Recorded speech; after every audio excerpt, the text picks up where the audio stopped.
We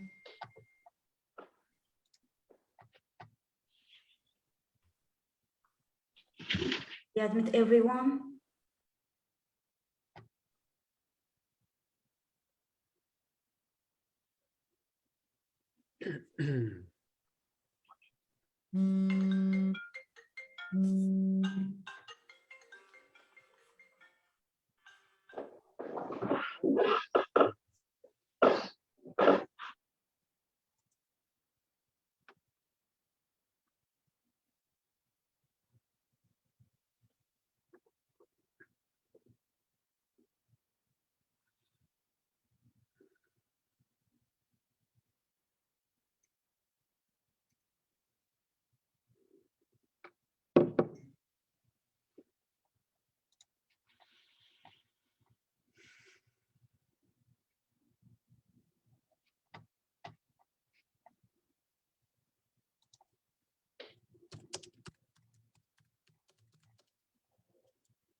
Take it away, Connie.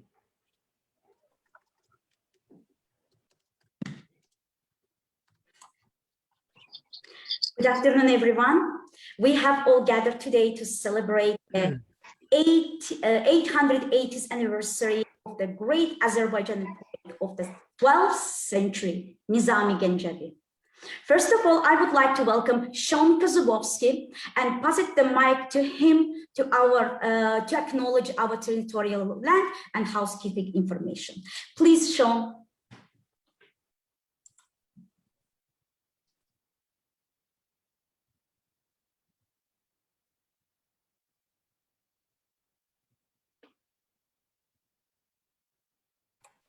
Okay, I'll try that again by unmuting myself. I would like to welcome everybody today to our 880th anniversary celebration of Nizami Ganjavi. Birth 880 years, that's a lot of candles. Assalamu alaikum, welcome. I'd like to welcome you on behalf of the Center for Religion and its Context here at Emmanuel College, as well as the Azerbaijani Women's Support Center, and you'll hear from them right after me, I believe. Just a quick word about the Center for Religion and its Context. Through academic and continuing education events, Emmanuel College's Center shares this distinctive contextual approach to the study of religion in all aspects: theology and belief, historical development, lived experience, and diversity of expressions in the United Church of Canada and in other Christian contexts, as well as in Muslim, Jewish, Buddhist, and other religious understandings.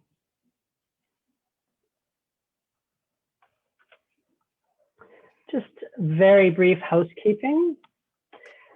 I just ask that everybody remain on mute throughout today's celebration. If somebody is not on mute and they're typing away or they put their cup down, that can interrupt whoever is speaking at the time, and it can cause difficulties for others who are listening in terms of the audio quality. So please, everybody remain on mute, unless of course you're talking at the moment. Please ensure that your name that you have entered with into the session is the name that you used to register for today's celebration. If you don't know how to do that, just hover your cursor over the thumbnail of you, the picture image of you, and click on those three dots, and then click on rename, and then just name yourself. I like to have people, we like to know who's joined us, and also it's important in terms of making sure that the event is secure and enjoyable for everybody. So I do like to confirm that everybody who is here has registered. Sometimes people are unable to rename themselves. That's fine too. I might check in with you just to see who you are. This session is being recorded and live streamed to Facebook. But no worries, unless you are speaking, you won't be visible on the recording. So only those that are talking will be visible during the live stream. I'd like to just say our territory acknowledgement at this point. As we gather today virtually, we acknowledge the sacred land on which the University of Toronto operates and the land on which I am personally situated.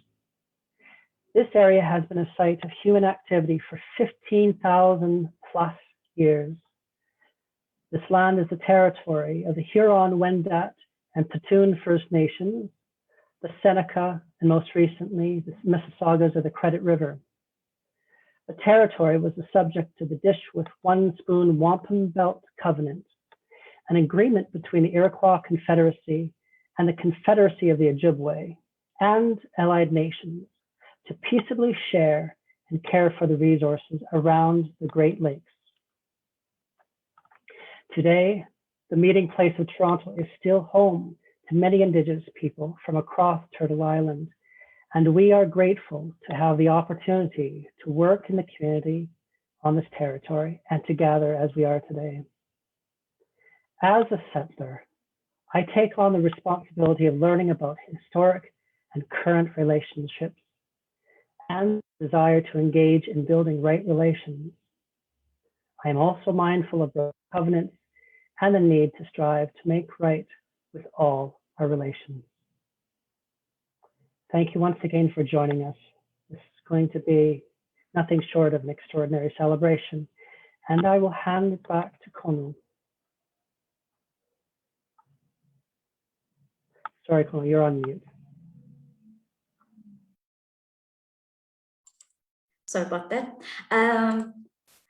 So thank you, Sean. Thank you very much. So now I'm passing to Minira Hanım as a board member and one of the directors for Azerbaijan Women's Support Center. Please, Minira Hanım.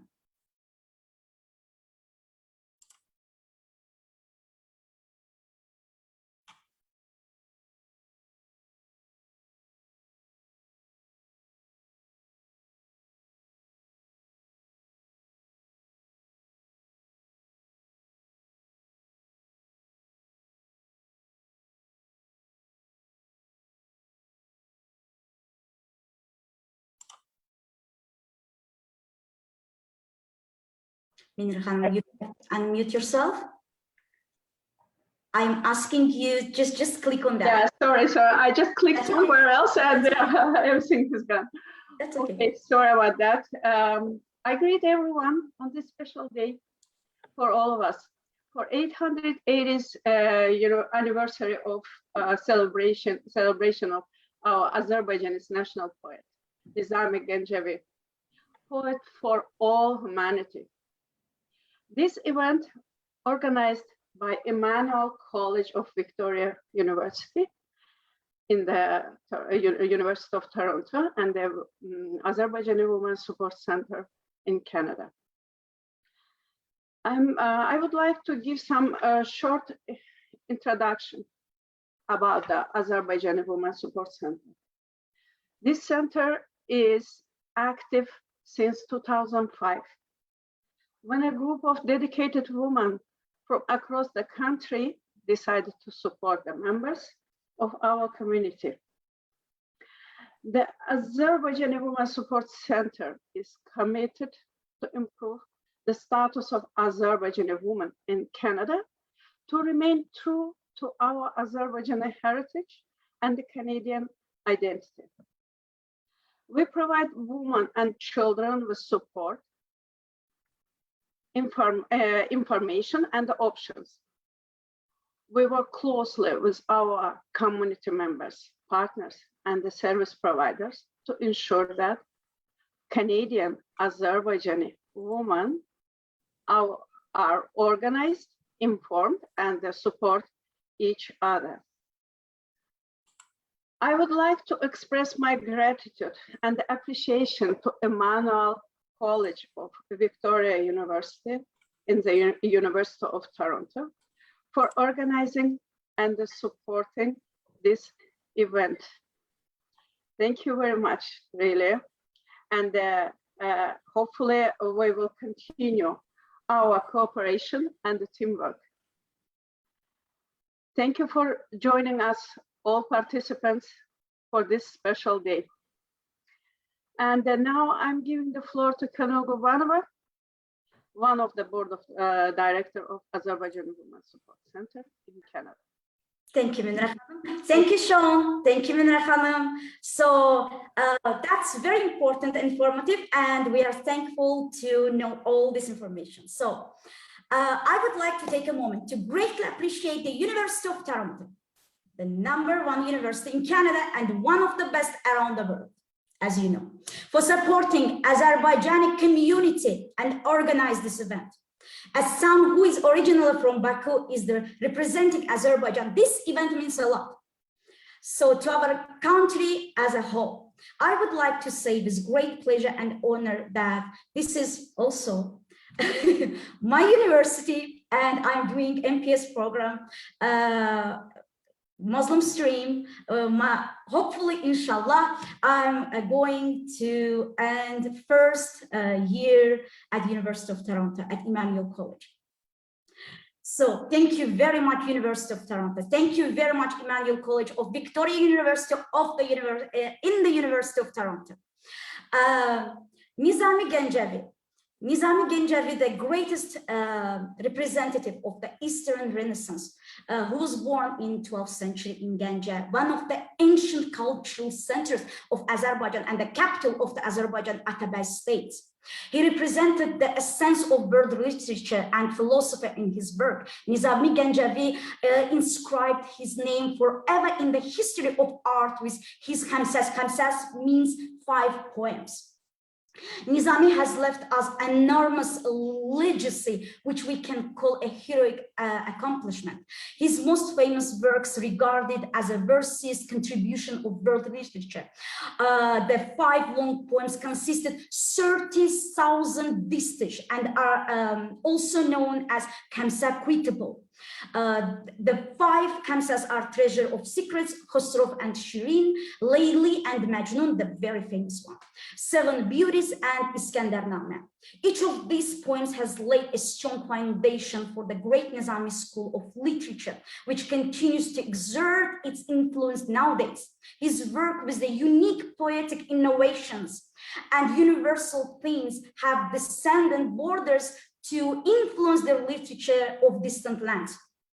Also, I need and I have to emphasize that the poetic poem, Nizami Ganjavi, who loved his native people, its history of the heroic pages and the rich culture, had a deep respect for the culture and literature of other nations, read and historic and literature monuments of ancient Greek poets and philosophers, as well as Arabs, Persians, Jews, and other peoples.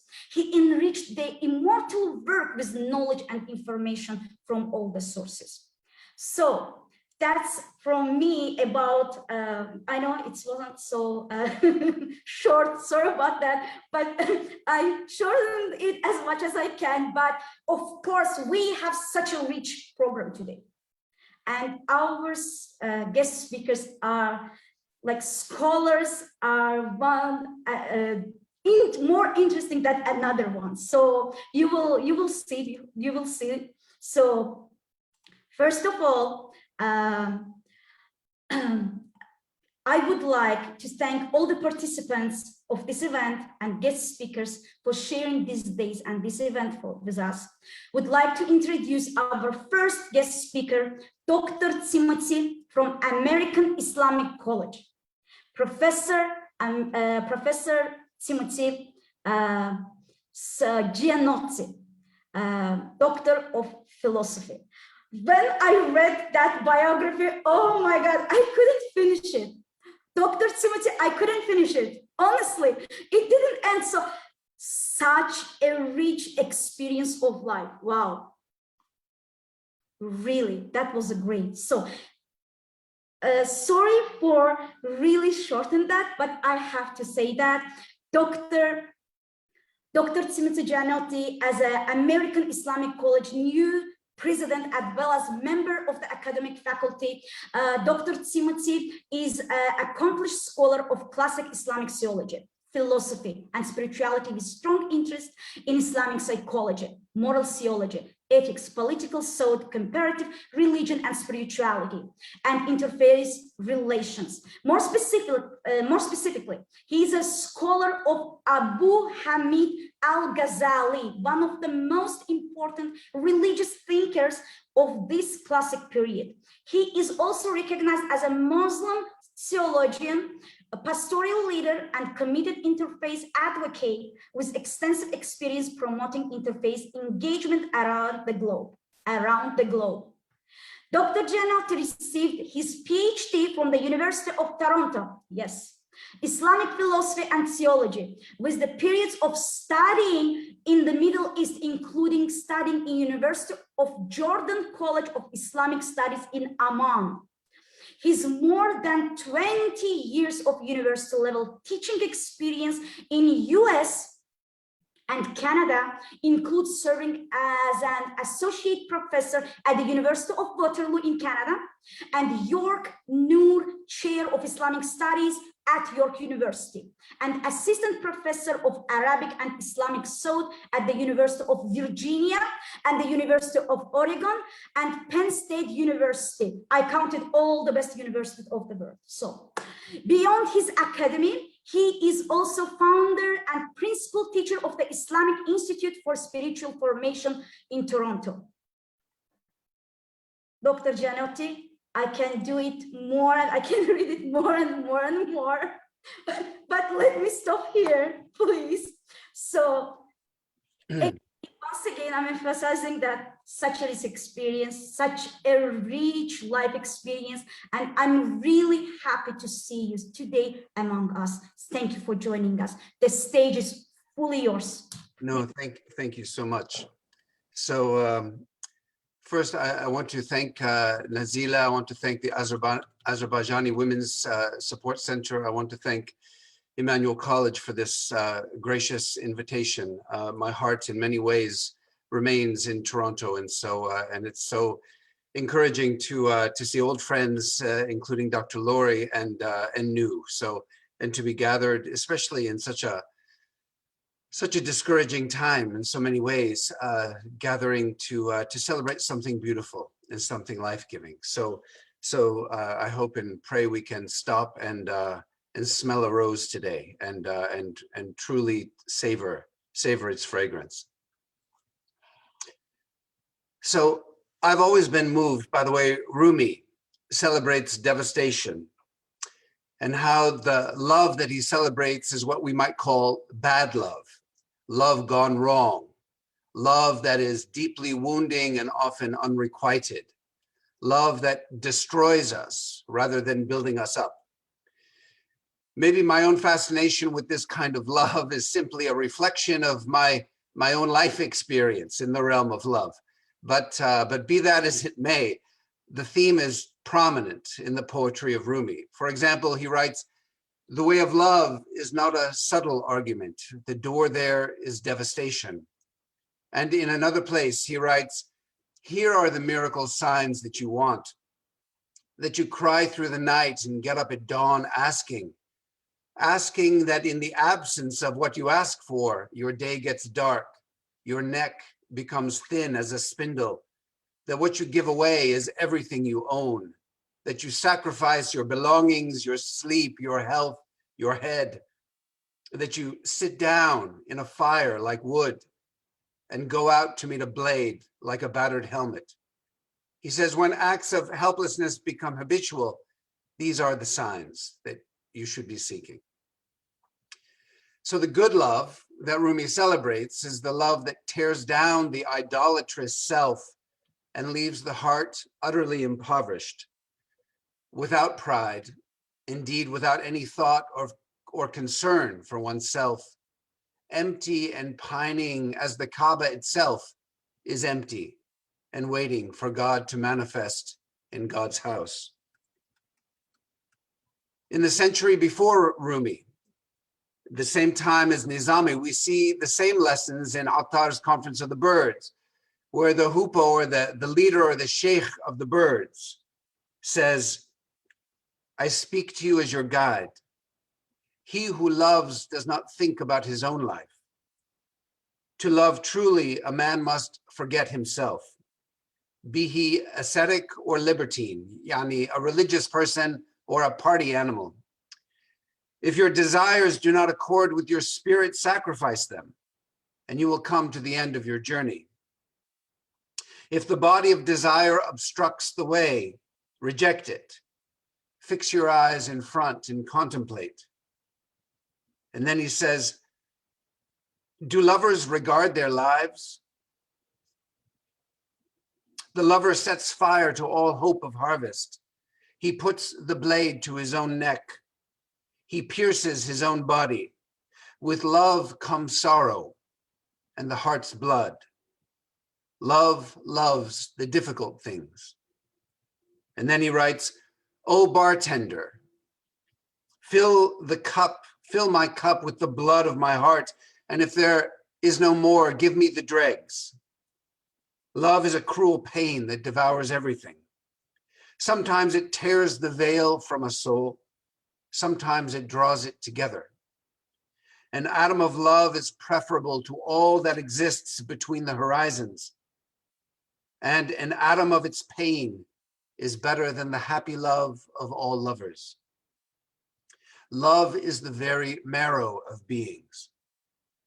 But there can be no real love without suffering. Whoever is grounded firm in the door, whoever is grounded firm in love, renounces faith, religion, and unbelief. Love will open the door of spiritual poverty, and poverty will show you the way. When there remains neither unbelief nor religion, your body and your soul will disappear. You will then be worthy of the mysteries if you would fathom them. This is the only way.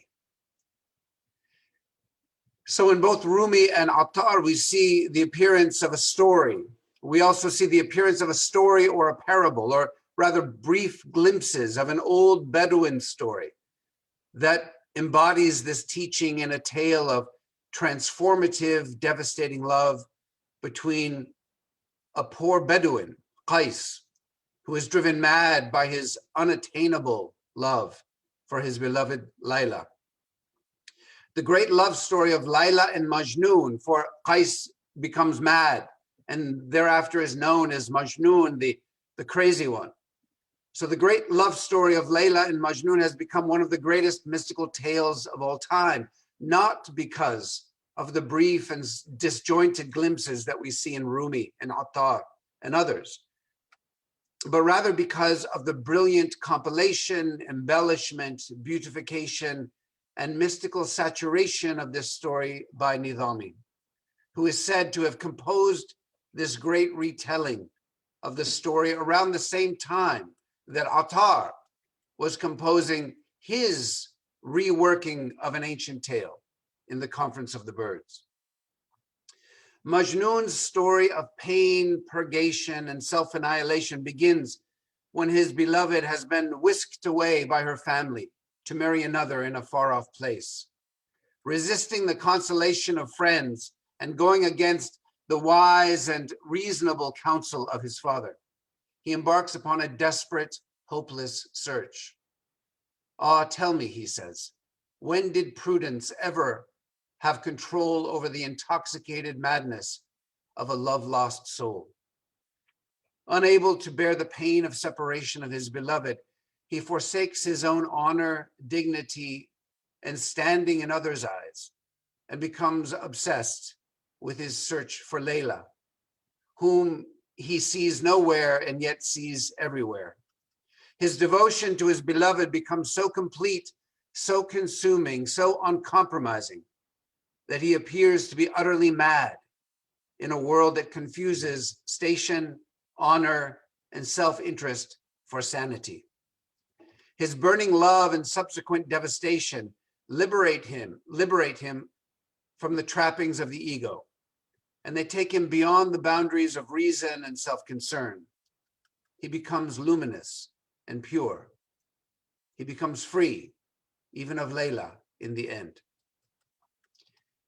In the mystical vision where human love and divine love become fused, Majnun is the ultimate mystic, on fire with love for the ultimate beloved and liberated from all competing loves and obsessions, including the obsession with ritual and with others' perceptions. We thus hear echoes of Nizami in poetic sentiments, both contemporary and classical, Muslim and non-Muslim. We see the sentiments in the medieval Catholic St. John of the Cross, and we also see it in contemporary but aging artists such as Sting, who writes in his song Sacred Love, "You're my religion, you're my church, the holy grail at the end of my search." Or in the words of Rumi, "The lovers of God have no religion except for God." Majnun's love has so completely lifted him out of himself that he becomes annihilated in love and ultimately completely identified with his beloved. Images and echoes here include the final fate of the birds, the souls of the 30 in Attar's Conference of the Birds, and many passages within Rumi's writings that describe the ultimate end of the journey as union and complete identification with the beloved. Majnun thus stands as an early archetype for the great saints and friends of God like Hallaj, whose personhood was incinerated in the furnace of his heart, burning for God and for God alone. Majnun tears his shirt and breaks his chains, and Hallaj breaks the rules and breaks the understandings of those around him when he pronounces Ana al-Haq, I am the truth, or Laysa fi jubbati illallah, there's nothing in this cloak except for God.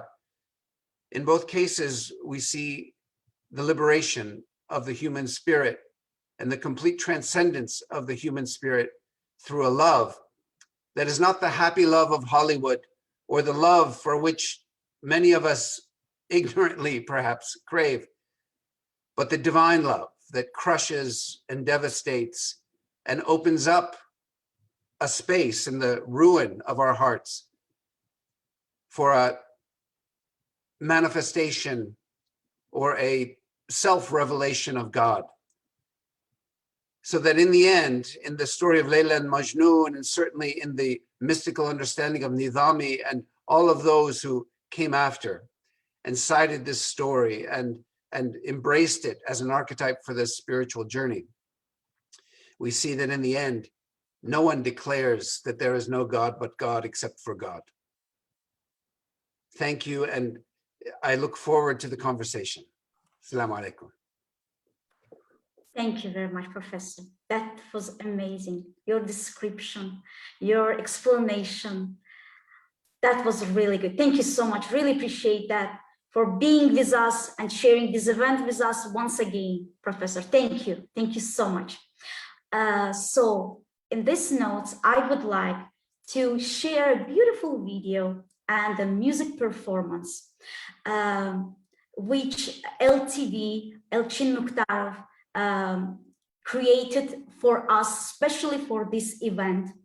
The video is from movie which filmed in 1982. So you will see the episodes of that movie about the Nizami Ganjavi, and great Azerbaijani composer, Uzeyir Hajibbayev, composed the beautiful song Without You on Nizami's words, Nizami's lyrics. So I'm sure you will enjoy this. So please.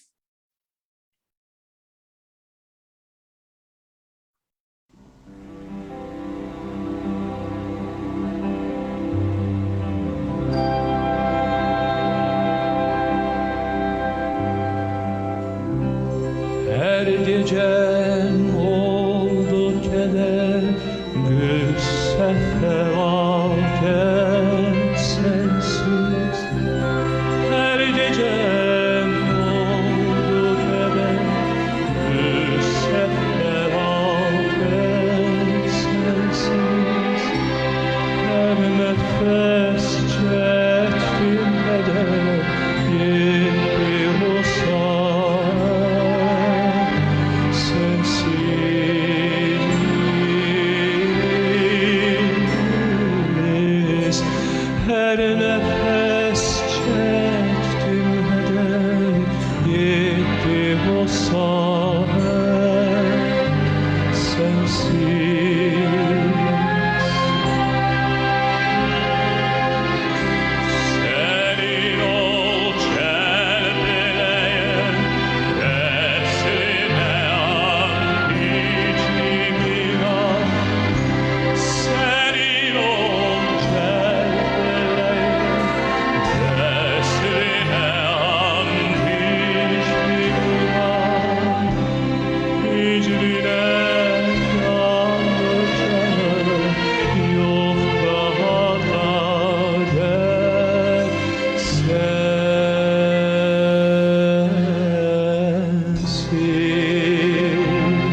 Canım sensiz,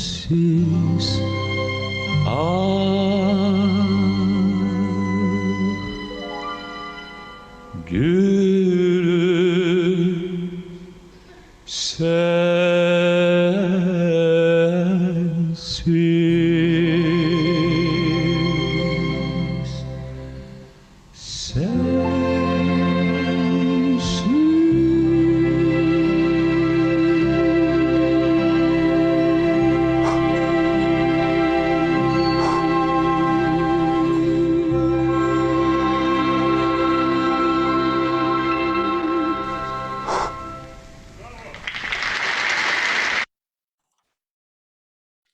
Thank you very much. I have to admit that no one can sing this song except great Azerbaijani and Russian, in Russia too, tenor of Muslim Magomay. Allah bless his soul. Thank you. Thank you, LTV and Elchin Mukhtarov, for this kind video. Thank you. So our next guest speaker is going to be Nazila Isgandarova. Nazila Isgandarova, she currently holds a PhD from University of Toronto, Emmanuel College, and as Masters of Social Work from University of Windsor, and Doctor of Ministry from Wilfrid Laurier University. She's currently serving as the Clinical Director of Novo Medical Services and has been an instructor at Emmanuel College since 2016. Skilled in marriage and family studies, focused on psychotherapy, counseling, marriage, and family therapy. Dr. Isgandarova is also registered psychotherapist at College for Registered Psychotherapists in Ontario, and a registered social worker at the Ontario Social Workers and Social Service Worker. She's also certified American Board of Forensic Professional. The primary area of research is psychotherapy, spiritual care, and mental health. So, and I am so honored to say that Dr. Nazila Isgandarova is my professor, of course, at the university, and my colleague and my best friend. And I'm so happy to say that among all these participants and guests, I can see most of my professors today from Emmanuel College, from Knox College, and from whole University of Toronto. Thank you. So, Dr. Nazila, please. Thank you, Gönül, and I appreciate it is a great honor to be here today. And I thank you, Emmanuel College of Victoria University in the University of Toronto, and also Azerbaijani Women's Support Center for organizing this wonderful event dedicated on the life and also work of Nizami Ganjavi. Emmanuel College is a great college. We have different programs at Emmanuel, including a master's program and a PhD program. And it's a great honor to work at the Emmanuel College as assistant professor. So today I'm going to focus on the concept of insani kamil, which can be translated as the perfect human being or universal human being, and also Nizami Ganjavi. So great Azerbaijani poet and philosopher Nizami Ganjavi discussed problems related to human nature, such as greed, inequality, within the metaphysical framework. As Timothy, Professor Gionnetti mentioned, Nizami pointed to the core of the issue of human problems, which was a problem of the negligence of moral and ethical values. Nizami asserted that the Islamic concept of universal human being or insani kamil is a solution to the problems and progress of human society in the context of good versus evil. And also he discussed a problem in regard to perennial existential question related to social ethics and spiritual transformation. I would like to little bit mention about the concept of insani kamil in the Sufi tradition, because without understanding that context, in the context of Sufism, probably it's difficult to understand what Nizami actually elaborated in his works. We know that the concept of Insani Kamil is deeply rooted in the Quranic tradition and also prophetic tradition and the Sufi tradition of Islam as well. The concept of Insani Kamil or universal human being emphasizes Islamic ideals of human potential for tolerance, accountability, peaceful coexistence, and religious broad-mindedness. Many prominent Sufis elaborated the concept of Insani Kamil since the 8th century. I can cite few names, for example, Muqatil ibn Sulaiman al-Balkhi, Abu Sa'id al-Kharras, Hussein ibn Mansur al-Hallaj, Hakim Abu Majdud ibn Adam al-Ghaznavi, Fakhruddin Razi, Muhyiddin ibn Arabi, al-Baitar, Sadruddin al-Qunavi, al-Jili, for example, al-Jurjani, al-Nablusi. These mystics and scholars are still important sources of referral in the Islamic thought to understand the concept of universal or perfect human being. The literal meaning of Insani Kamil in Persian and Turkish or Al-Insan al-Kamil in Arabic means the complete human, a universal person, or the person who has reached complete perfection. As per Lehman, it also refers to a person who has lost himself or herself in God, in divine. And this is called fana fillah in Sufism. In Islamic thought, the concept of Insan al-Kamil is strongly related to the beginning of the Muhammadan mysticism, or Nur Muhammad, the light of Muhammad in the 8th century. The love of the Prophet Muhammad was so deep and profound that majority of Sufis argued that the honorary title of Insan al-Kamil as a perfect man or a prototype human being belonged only to the Prophet Muhammad sallallahu alaihi wasallam.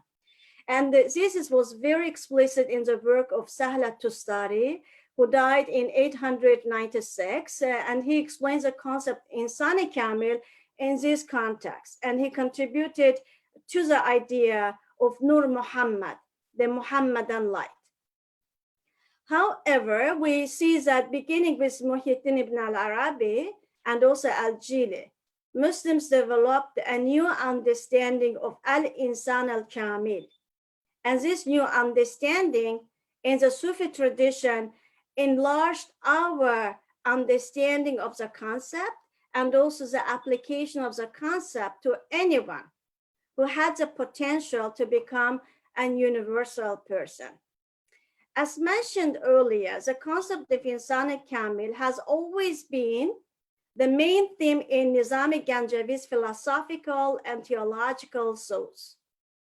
And his description of the human nature resonates with a Quranic verse that states, "We created man or human being in the best of the forms." That is from the chapter 95, verse 4 from the Quran.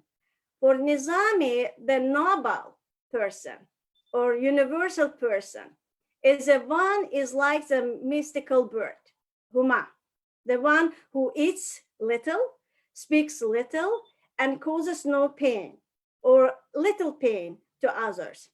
Nizami discussed at length the concept in the framework of good versus evil.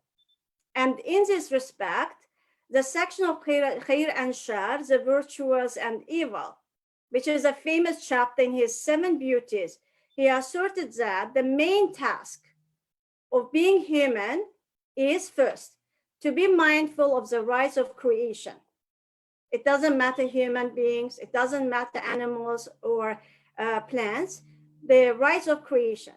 To be mindful of his or her position in life and society.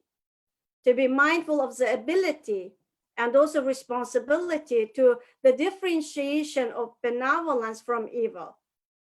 And finally, the choice of the right action. For Nizami Ganjavi, the main barriers to become a perfect human being are lust, greed, excessive sleep and eating habits, Envy, and many others. For example, in his Layla and Majnun, which Timothy mentioned, and also in our kind of short documentary, we showed a fragment from Layla and Majnun from Nizami film. When Majnun's uncle Salim visits him in the desert, Salim shares his souls with him. He says to Majnun, birds are caught in snares because they are greedy. Are human beings different?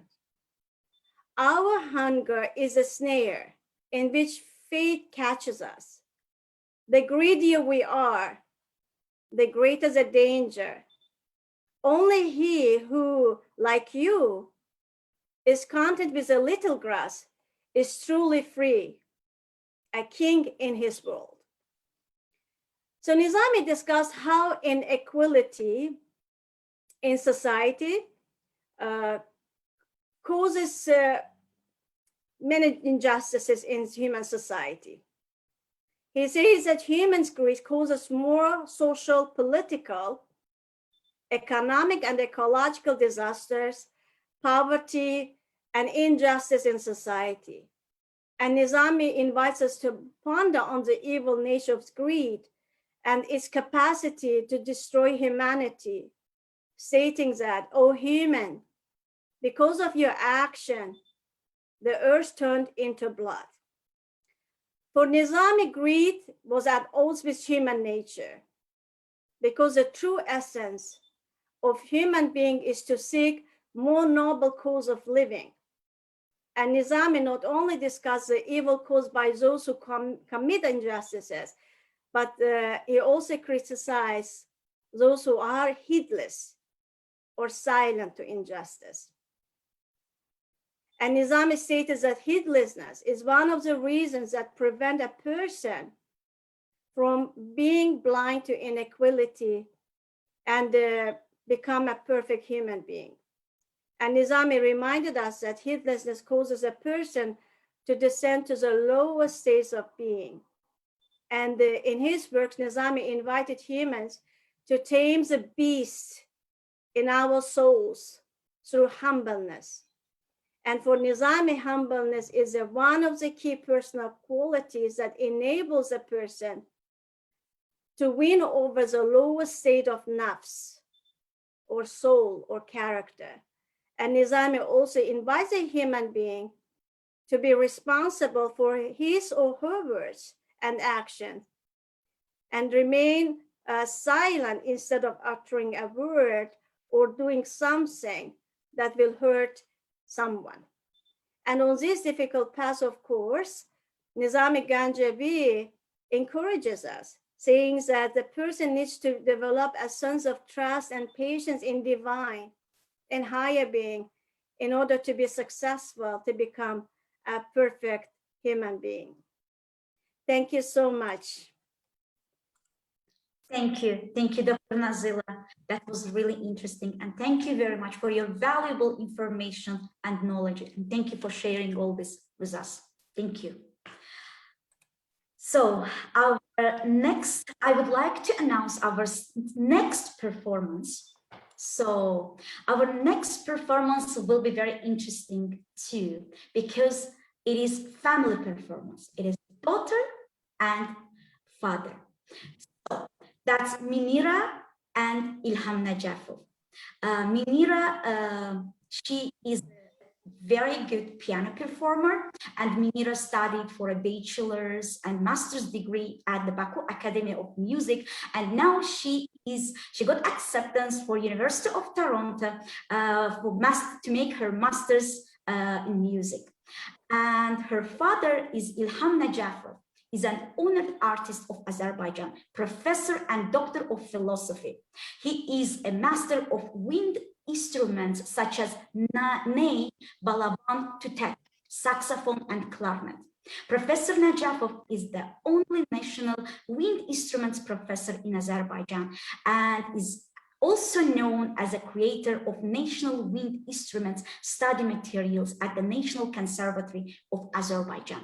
Ney is one of the oldest ancient instruments in the world and has been played continually for 4,000, 5,000 years. Since Nizami Ganjavi has referred to ney in his poems, today we decided to play Sevgili Canan on the ney accompanied by the piano. So let's listen to that song.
Thank you, Minira, and thank you, Dr. Ilham. That was great. Thank you. So our next guest speaker is going to be from Azerbaijan. Another interesting professor, another interesting scholar, Dr. Nariman Gasimoglu. Dr. Nariman Gasimoglu is a professor of philosophy at Ada University. I believe that stands Azerbaijan Diplomatic Academy in Azerbaijan. He is also visiting scholar at Harvard University, Georgetown University, California State University, and Central European University in Hungary. He is the author of Quranic translation in Azerbaijani and series of research in Islamic studies. He is one of the Muslim scholars honored to address with tolerance the message to both Muslims and other religious communities in their temples. Dr. Gasimoglu received a fellowship at Harvard University Weatherhead Center for International Affairs, where he is expanding his most recent work on commonalities between the Bible and the Quran from eco-sociological perspectives. Furthermore, was previously awarded a fellowship at the Central European University in Budapest that allowed him to conduct research on the Quran and non-Arabic languages, linguistics, and theological challenges, and to revise and the first ever Azerbaijani translation of the Quran. Dr. Nariman, thank you for joining us from Baku, Azerbaijan. So stage is fully yours. Thank you for giving me this chance to speak in your audience, Canadian audience, about our great poet, Nizami Ganjavi. And I guess you don't mind if I talk first about his ethnic identity and the ideas of multiculturalism, peculiar actually to his work, and which actually has made him quite a renowned poet in the world literature. You know, Azerbaijanis take much pride in Nizami Ganjavi as the poet of Azerbaijan, not only as the poet of this geography, but even more as Azerbaijani poet of Turkic origin and by ethnicity. You may ask, why do my folks here in Azerbaijan put an emphasis on this ethnic identity, and why is this so sensitive to Azerbaijani scholars? And the main reason is that Nizami Ganjavi's ethnic identity, actually, it has gone far beyond academic circles, and to some extent it has become kind of a subject to political speculations and our neighboring countries. And it has become actually, on the other hand, it is become a kind of a stereotype to mention Nizami as a Persian poet, right? And the reference at this point is made to the language of his works. Actually, this language was language of poetry of non-Arab Muslim converts, especially during the Muslim Golden Age. And actually, the reference to the Persian language makes the arguments of scholars in Iran actually get tuned into the political ideology of this country, and which is quite jealous about the very notion of Azerbaijan itself. Unfortunately, the Western scholarship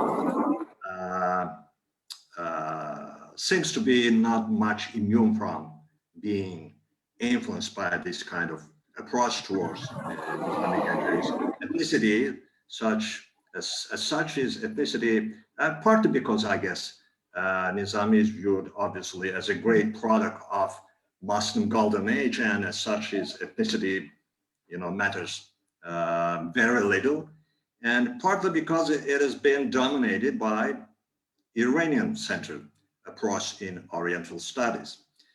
However, the best proof of his ethnic roots is found in his works, which need to be insightfully studied. So let me go ahead with some excerpts from Nizami's poems. And I want first draw your attention to the fact that his poems are full of Turkisms. And I will limit my references at this point to just a few examples of them, considering that my speech is meant to be limited to some 10 minutes or more. For instance, in his poem Seven Beauties, he says, Türkiye'm ra dar in Habash nakharan. My Turkic identity is neglected in Ethiopia. And let me enlarge on this quote by more lines in English. These heartless ones will not break me. I submit my complaint to those who are not yet in the world. My Turkic identity in this Abyssinia, Ethiopia means, is not recognized. And so they don't eat my tasty doga. Complaining to the people of Ganjab, Ganja is the second largest city of Azerbaijan, in a mode of despair, and making at this point a reference to Abyssinia used in the literature of those times as a symbol of darkness or ignorance, or backwardness. He first emphasized his Turkic identity as a sign of his noble origin, which actually, the way he complains, can hardly be recognized in the environment of darkness and backwardness. And then he implies his beautiful poems as tasty as the national food of the Turks, dovra, which are not appreciated in his own land, since the stomachs of the titled customers are unable to digest such fine food as dovra. And one more quote from his long poem, Treasure of Mysteries. He says, "Power of the Turks, which exalted, gained power through the love of justice. Once you create lawlessness, tyranny, you are not a Turk, but a Hindu thief." Bertels is a great Russian Orientalist. He referred to Nizami's proud commitment to his ethnic identity. He stated that Nizami's works, in his works, the Seljuk nobility is contrasted with the old Iranian aristocracy, which, according to Nizami, does not seek justice. And one more example is that I found at the end of his epic poem, Khosrow and Shirin. Nizami crying bitterly for the death of his beloved wife, Afak. Afak, by the way, she was a Kipchak woman. Kipchak, they constitute one branch of Turkic people nowadays living in Kyrgyzstan and Kazakhstan, and crying for the death of his wife. He implores God to help their son Muhammad, and he says, "If my Turkic woman left my tent, I implore you to save my Turkic son." The original Persian word for Turkic son is Turkzade. And I would make one more reference to Mehmed Emin Resulzade. Actually, if you know, he was one of the founders of the Republic of Azerbaijan that existed 2 years from 1918 till 1920, just before Bolsheviks came and invaded Azerbaijan at that time. And he wrote a book titled Azerbaijani Poet Nizami Ganjavi. And actually, interesting is how he made his statement about Azerbaijani poet Nizami Ganjavi. He says, "Who dares to say he is not a Turk to a poet who calls the great and the beautiful a Turk, beauty and greatness Turkic, the country of greatness and beauty Turkestan." Interesting to note that this the abundance of the Turkisms in Nizami's works, with various philosophical, ethical, historical, political implications, it helps us understand the magnitude of his talent, which goes far beyond his ethnic and cultural boundaries, and gives us much insight of how this talent could incorporate the values of multiculturalism into his works through the lens of his Turkisms. Actually, one of the reasons which brought him great fame, as I said, and made him a poet of the world literature, lies in how successfully his work generated the philosophy of multiculturalism, and notably the contemporary Azerbaijani society, where there is, much cultural diversity, owes much to it is literary legacy in which Nizami's work works actually take pride of place.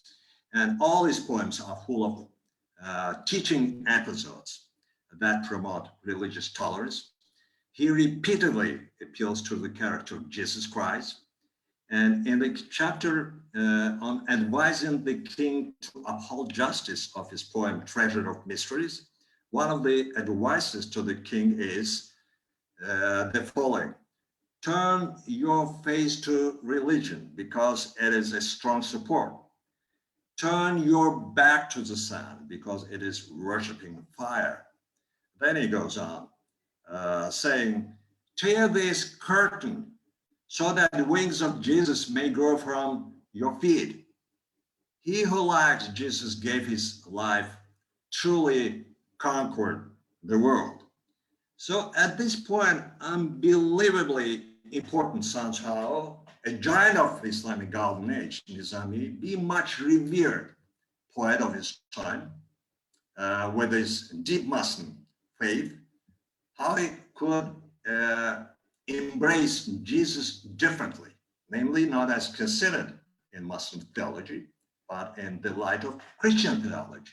You probably would first assume that it could stem from the fact that Jesus Christ is one much revered in Islamic faith as a prophet. But intriguing is that his character mainly used to be viewed far from this traditional Muslim assumption.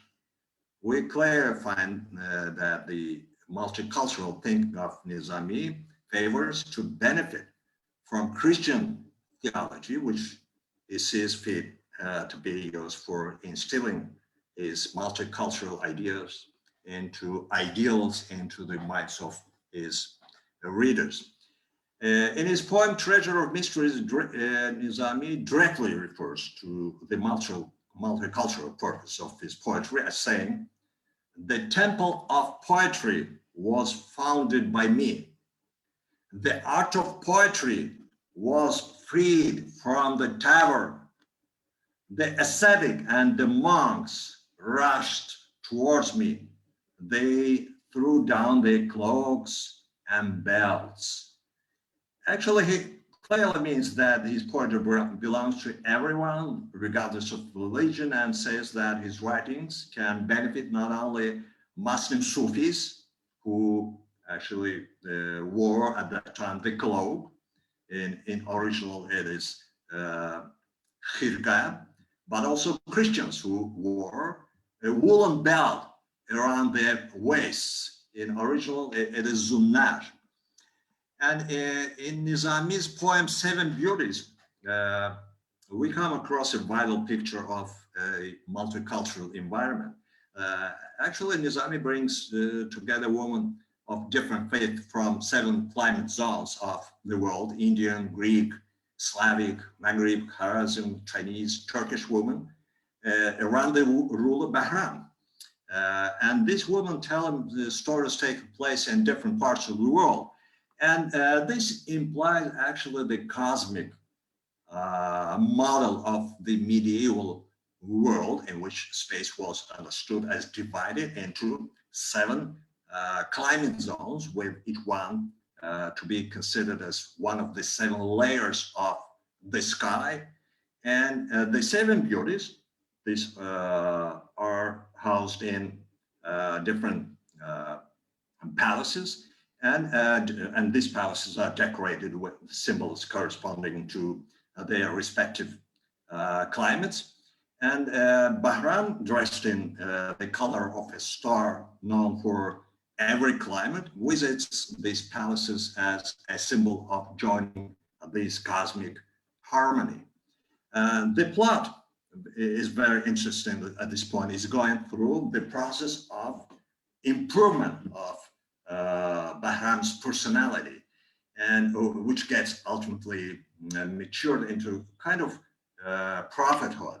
And the fact that the process is taking place in a multicultural environment subconsciously reinforces the idea that there is no alternative to multiculturalism if the purpose is human life, or is the purpose of maturity for humans to go through as to reach some, the highest level of one's personality.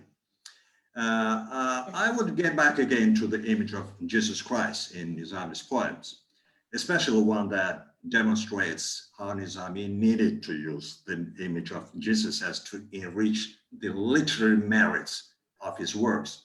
In this regard, what we see in Nizami's Isgandarova is that his overall knowledge of Christianity is really striking. And being a devout Muslim and as such having honorific name Sheikh Nizami, he proves to have not only deeply known the Bible, his interest in Christianity goes as far as to capture even apocryphal text of early Christianity.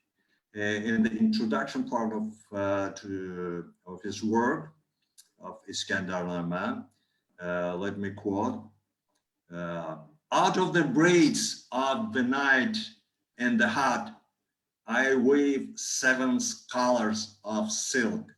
Like Jesus, I can pull colorful threads from this navy blue jar.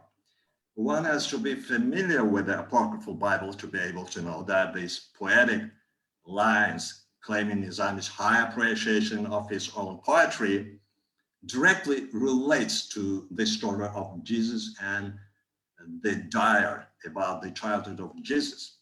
The narrative is that Jesus enters the workshop of a dyer named Salem. He collects the clothes he finds in the workshop and puts them all in a tub full of indigo. And the dyer notes what happened and becomes very upset and says, you spoil everything and destroy my reputation, for each one of the garments was to have a different color. Jesus takes the clothes out of the tub and each of them proves to be in the color that I wished. And in the end, let me say again, it was Nizami's perception of Jesus that has made the character of Jesus run like a red thread through all Azerbaijani classic literature. If you may have some questions, raise some questions about some exams. I will be more than happy to, bring more examples from other works of Azerbaijani classics who obviously have been much influenced by Nizami's ideas, which he had ever promoted in his works. Thank you very much for your listening. Thank you very much, Professor. You, as I said before, when I started my speech, that giving the information about Nizami Ganjavi, I told that I said that Nizami really learned about Jews, about Greek poets, about all of them. And you widely explained that. So thank you very much. And you touched upon each poem examples of the Khamsa. But also I have to say that, Professor, that you touched to very delicate and very important issue about the ethnography, about the identity of Nizami Ganjavi. Yes, Nizami Ganjavi was born in Azerbaijan. Nizami Ganjavi was born in Ganja.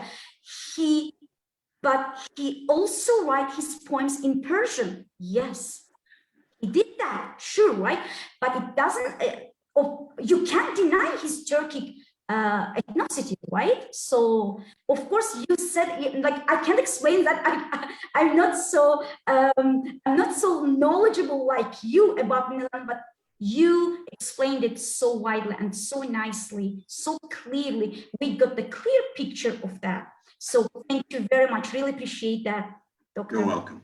You're welcome. Thank you for joining us from Azerbaijan. So about for your valuable information. And next is going performance. And that really, we are going to listen a beautiful piano performance, which, okay, the performer is Ismayil Hajiyev, who was the conductor in Russia, St. Petersburg Orchestra. He was conductor in that orchestra. And he is the son of great Azerbaijani composer Cevdet Hajiyev, who dedicated his song. His song's name is Eygü, like calling the flowers, like meaning in English, like calling for flowers or for flowers. And he dedicated it for Nizami Ganjavi's poems. So let's listen. And by the way, I have to say that Ismayil Hajiyev lives in Toronto for a long time. So please, let's hear her. Please.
Thank you, Maestro. Thank you so much. Great performance.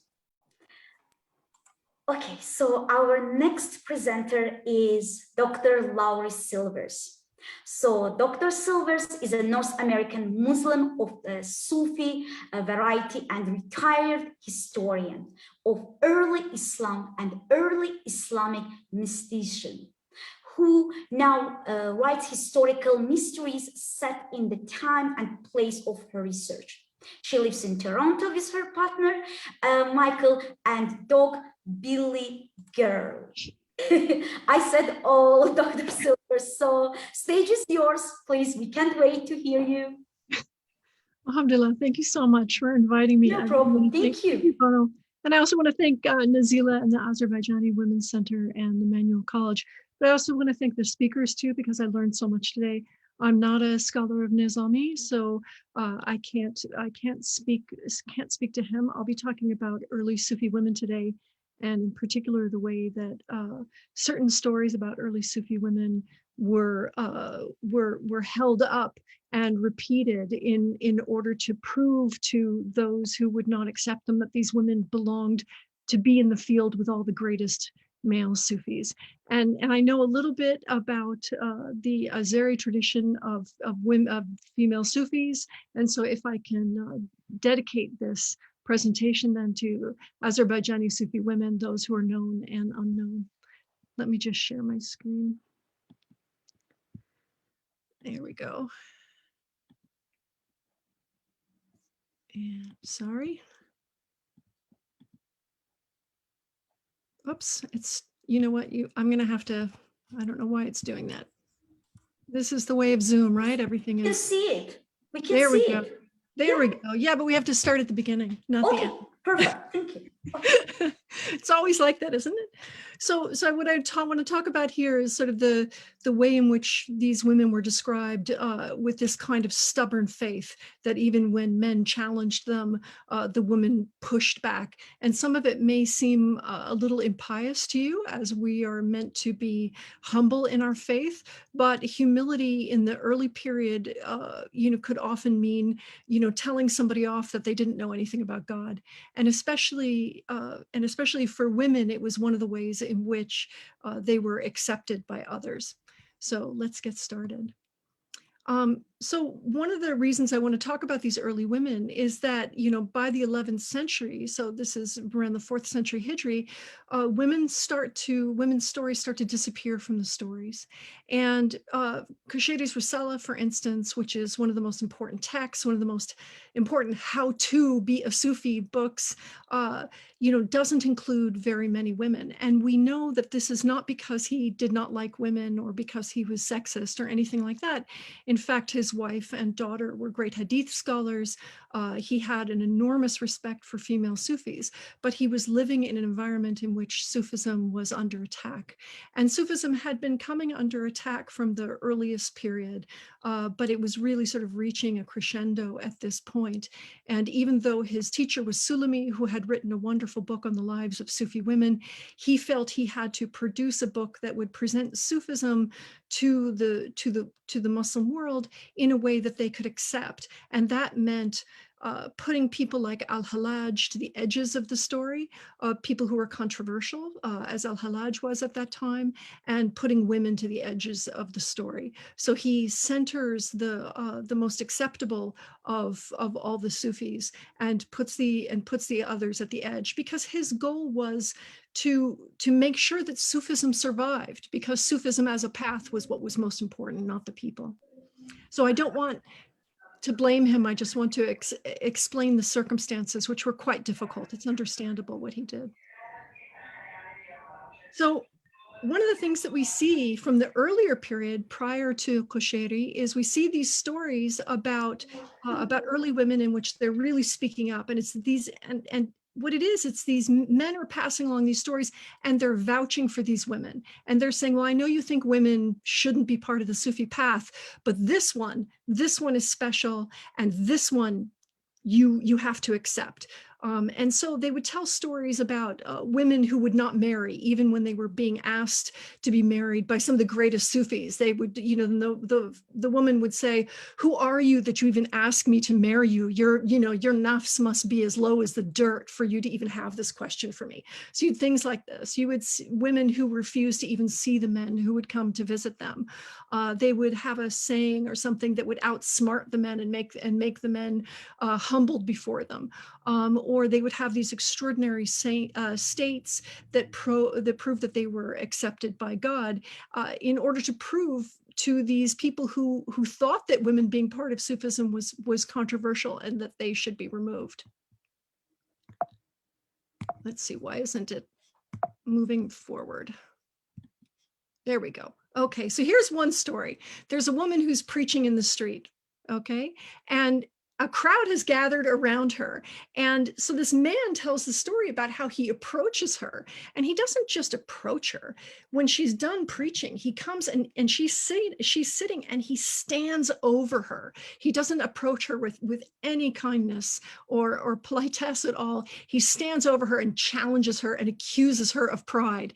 And she just looks at him and she says, "Pride belongs to the lower self. There can be no pride in what comes from God." And then she waves him away. You know, she says, "You know, leave when you like," and she tells him off.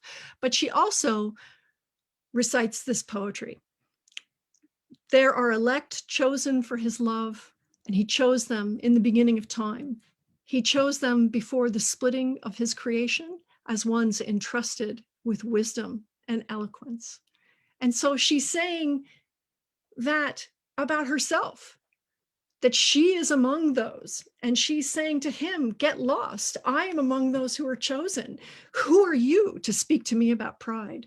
So these stories really have this extraordinary sense of these women's confidence and their stubborn sense that they were not to be pushed to the side. So there are always women who are overwhelmed by God, and Shawana is perhaps one of the most famous. She taught men and women in very large mixed gender gatherings. She would recite poetry. She would offer her wisdom and offer guidance, but most notably, she would weep. She was a great weeper, and she would inspire others to weep. And at this period of time, people would find people who could inspire them to weep for God's sake. But some of them were fakers, you know, they were just sort of good at telling a story that could get you to cry, you know, like a good television movie, but some of them were real. And so, you know, so she was often, people would be queried, you know, well, what made you know that she was real? And it was the quality of her weeping and the way the way it would come out of her eyes, that it would come from every location in her eye, rather than just sort of a TV tear down the cheek. It was true and sincere weeping and inspired by God. And she would weep so much that people would sometimes say, you know, I couldn't even understand her. So a man would say to another man, "Well, tell me what wisdom you heard." And the guy says, "Look, I don't even know what she said. I couldn't hear her. She was weeping so much." And this weeping proved that she was beyond reproach. So there's also these women with really sharp tongues who I really like. I love this story because it's just, you know, what you would just think is not good. But at this period of time, it really was a quality that was admired in these women. And so the elderly al-Hussein al-Qurayshiya of Nasa, she berates Abdul Qasim al-Nasrabadi, right? So he's teaching, this great Sufi is teaching, and she just yells at him and tells him that he's wrong in the middle of him giving his teaching. And so he says to her, "Be quiet." And she retorts back to him, "I'll be quiet when you're quiet." You know, it's a wonderful story. I like these. And then there are these women who have a more sort of subtle kind of charming thing, who are described as being something like your grandmother. And so parents would send their children to learn from these wise women. And so this one man who studied with Talha al-Adawiya said that she would sit with a basket of fresh beans, raisins, and seeds. And so she would say, "Oh, you know, Alhamdulillah," and then pop a seed in her mouth, you know, Subhanallah, and pop a seed in her mouth. You know, she would use the seeds to count the blessings, but then she would eat them at the same time. And it's just this charming picture of this beautiful old woman that people sent their children to learn from. one of the women who refuses to see men, this is one of the things that they would often describe, is that men would often actually go seek out women who were known to have enormous wisdom and knowledge of God, and to experience ecstasy. And so they would actually go to their houses and just knock on the door without asking, saying, we're here to hear her wisdom, this sort of thing. And the women didn't always appreciate it. And so sometimes they actually refused to see the men, but they wouldn't be rude and say that they refused to see them. They would tell whoever answered the door to say, I'll speak to them after I pray. And then they would just keep praying. And they would not stop praying, and they would just pray and pray and pray and pray until the men left. And then the men would then go and tell these stories about their extraordinary piety. So there are all these different ways in which these women were showing themselves. So, but these stories, got lost when Qushayri and others had to share, wrote their books about what is Sufism and how Sufism should be practiced in the world. And they became, like I said before, the how-to. And so when people look back at these texts, they see texts that do not include women, except for a couple very exceptional women like Rabia al-Adawiya. And so you get the sense that women should not be teachers, that they should not be Sufi sheikhs, that they should not be sometimes even followers of Sufi sheikhs, and sometimes they shouldn't even attend from these books. But we know when we look at the history that women always attended and that women always taught, even if they weren't officially sheikhs, that they were always there. You look at Ibn al-Arabi's stories of all the women who taught him, and there are always these stories throughout time of these women who were great teachers, but their names were not always mentioned. Ibn al-Arabi mentions them, but think of all the other women whose names were not mentioned, who were teachers of some of the greatest Sufis of all time, and then just children who would come and study with them. So I just feel like it's important to tell their stories, and that's something that I try to do. It's something I did as an academic, and something I'm doing in my fiction now is to bring these stories to life. So I'll just end with a picture of three well-known female Sufi sheikhs from today, one from New York City, one from Senegal, and one from Turkey. So thank you very, very much. Thank you, Professor. Thank you very much. That was a really great ideas and really great information about Sufism. That was great. Thank you very much. Thank you so much. Thank you. Our next guest speaker is Elsever Samedov. He is a researcher, lecturer on religious studies, philosophy of religion and ethics, and he got his PhD in religious and philosophical sciences from Marmara University in Istanbul, and he got his bachelor from Baku State University. So Professor, also you can join us, and stage is yours, please. I can see you. Okay, yes, you are. Okay.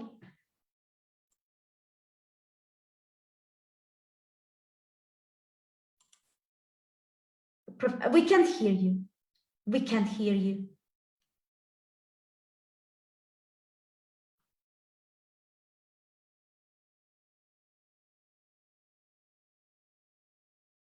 It shows that your microphone is open, but unfortunately we can't hear you.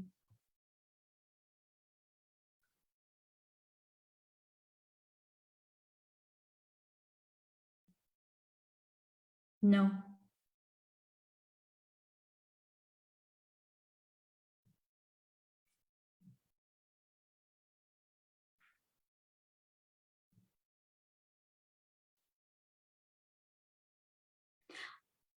Okay, what can we do? Let me announce our performer, and last turn will be yours. Is that okay?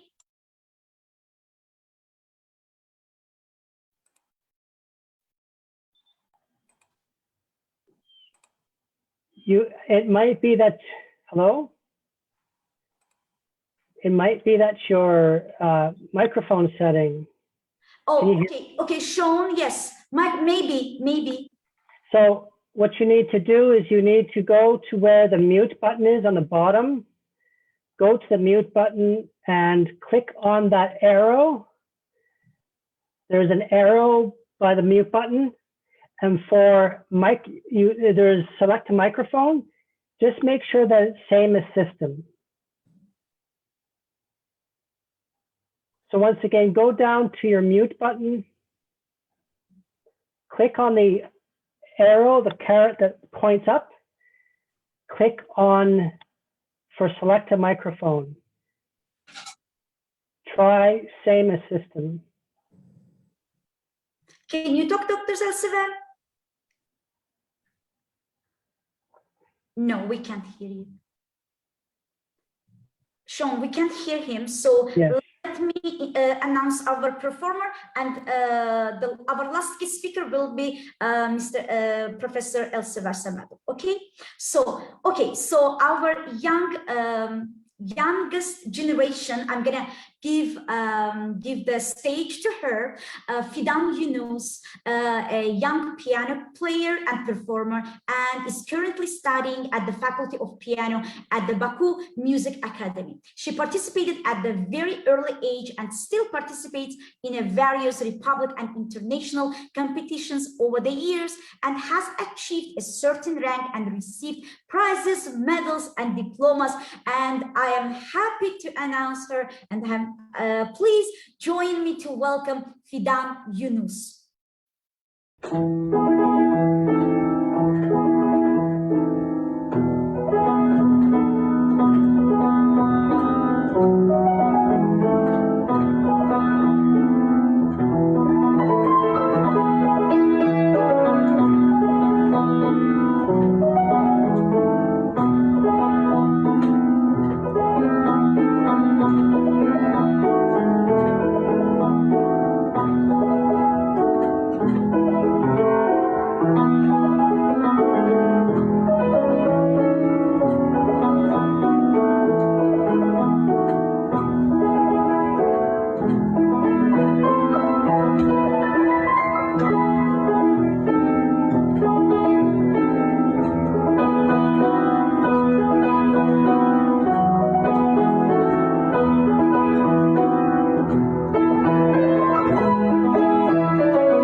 very talented 18 years, Fidan. Bravo.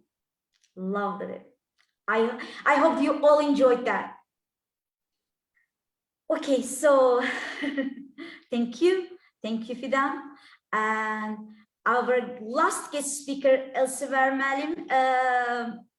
Did you fix your microphone? Yeah, I think so. Yeah. Okay, okay. Okay. 5 minutes, please, Elsever Malim. Okay. Stage is yours. I am greeting everyone who participated in this conference, which devoted to the greatest Nizami Ganjavi. First of all, thanks so much to Emmanuel College and Azerbaijani Women's Support Center for this well-organized Zoom conference. Also, thanks to participants, musicians, and speakers for their contribution. Today, I would like to talk about the Nizami Ganjavi and his contribution, especially on multicultural values, which you possibly see in each of his poems. So, we have a limited time. I just want to start my speech. Nizami Ganjavi is one of the most important figures in the world's literary heritage. He was one of important representative of Muslim medieval Renaissance. He was a philosopher or representative of Aristotelian school. He was the greatest poetry who has an incredible, beautiful methods for expressing ideas with a poetical harmony. And he was a spiritual leader, Sufi Sheikh, who can express a divine love, like Akhtar, Firdowsi, Sadi, Shirazi, Ibn Arabi, and also, he wrote mostly his poetry in Persian, because he lived in the Seljuks at the back time, and in this time, Persian was official language of all Seljuks, and related with this tendency, science, literature, philosophy, written in this language. However, he was the Azerbaijani origin, which Nariman Gasimoglu touched this problem. He lived and died in the historical city Ganja, Azerbaijan. He tells us his mother was a Kurdish, who live in Azerbaijan, of course. Father was a Turkic origin. This fact confirmed by different foreign sources like Byzantine, Armenian, Georgian, and others. However, it doesn't matter what was his nationality in reality. He is important, his contribution, which belongs to all the world's heritage. People like Nizami Ganjavi stays beyond everything because they have a multicultural personalities. For them, the most important things were humanity, human beings, and their higher values, which today we call it multicultural values. We can classify these values under three significant understanding, like equality, solidarity, and toleration. However, there is one important principle which standing on all these values. This is love. Namely, the creativity of Nizami Ganjavi based on the principle of love. Love to God, art, the beauty, the nature, to all the people, which doesn't matter their color, religious differences, their worldview, and nationalities for him. We can follow this tendency in his all works, but one of them more related with multiculturalism.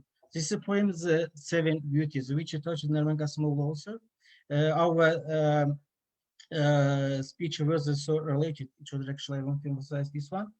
Nizami Ganjavi in Seven Beauties wants to show us existence and solidarity of nations and the cultures. In his poems, Nizami shows us human evolution, which we can see the path from pagan to divine love. Also, he a poet calls people the harmony, which is the path of crossing from peace, justice, and love. He tries to create the image, the fear of king, which his poems because he understood that humanist society could be created by only like these kings, like Bahram Shah. He was one of them, and he crossed from the evolution. He preferred to live in a multicultural environment. However, he could choose to live in a monoethnic society. He married with 7 beautiful women across the world, like Slavic, Indian, Turkic or Chinese, Persian, Khwarezmi, Byzantine, and Western. And he built 7 different palaces with ornaments that belongs to these cultures. Poet with that wants to emphasize importance of a coexistence, which such existence is possible only with highest values, which above we told about is love, peace, and justice. Thanks so much for your attention, and this happening is a problem. Thank you, Dr. Elsever. Thank you very much. And this is the last speech that we had for this event. All the performance, thank you. All the participants, thank you. All the guest speakers, thank you very, very much to all. And also, I would like to appreciate Emmanuel College of Victoria University and University of Toronto. Thank you for great support and help of Azerbaijani community. On behalf of Azerbaijani Women's Support Center, I would like to say thank you to all for your participations in this event of Nizami Ganjavi. Very well appreciated. And also I'm passing on to Sean Kazubowski for closing remarks. Please, Sean. Actually, I'm going to pass it on to Ben Mengini. Sorry about that. Okay, that's okay. Ben. Hi, everyone. My name is Ben Mengini. I'm a student at Emmanuel College, and I'm the research fellow at the Center for Religion and its Contexts. So on behalf of the center, I'd just like to thank our esteemed speakers and our participants, and for all of you who joined us today on Zoom and on the Facebook live stream. Thank you for being here. It's been an honor and a pleasure to work with the Azerbaijan Women's Support Center in this celebration. And thank you, Kanal, for your hosting of this event. Excellent. At Emmanuel College, we unite in a common purpose, and that's to meet the world's needs. Our graduates educate, they administrate, they make music, they lead communities, and provide spiritual care in secular and religious institutions across North America. The learning environment at Emmanuel College mirrors the religious and spiritual diversity of the world its graduates will serve. Future leaders of the United Church of Canada, Muslim, Buddhist, and other faith traditions develop side by side through coursework, spiritual practice, and community life. And so we ask that you please look into some of our programs, and I will share a link for that in the chat so you can explore all that we have to offer. Thank you again, everyone, for coming to this event this afternoon, and go out into your afternoon and have a blessed day. Thank you, Ben. Thank you so much. Thank you, Sean. Thank you, Ben. Thank you, everyone.